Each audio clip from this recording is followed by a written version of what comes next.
Let me show you how to get a free fruit tree, because we all know fruit trees can be expensive. The first thing you're going to need is someone who already has an established fruit tree. The thing you're going to need to do is hop on over to Team U and get you some of these air layer propagation kits. In order to air layer your fruit tree that you want, make sure you fill up both sides of the air layer ball with dirt. And make sure you overpack it, because you're going to squeeze this thing around your fruit tree. Now, I can't stress this enough. You need to evenly score around the branch that you choose to propagate.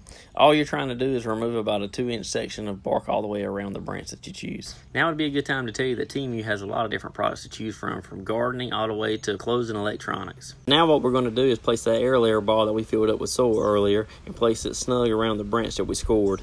And after we got it secured to the branch, it was time to put some bread ties around it to make it even more secure. Now, before I started this whole process, I made sure I picked a branch that sticks straight up and down. That way, when it starts raining, the water will run all the way down into the air layering system, keeping the soil moist, because that's where your roots will form. So this is exactly what your air layering system should look like after you've got it fully installed. Make sure you keep your soil moist by adding water to the top of the air layering system. So there you have it. You've essentially tricked the tree to thinking it needs to grow roots from right there. And in 2 months, you'll be able to cut the branch off from underneath the air layering propagation tool and plant it into its new home or new pot. And what's nice is in about 60 days, we'll have us a brand new pear tree, and we can reuse these to do it again.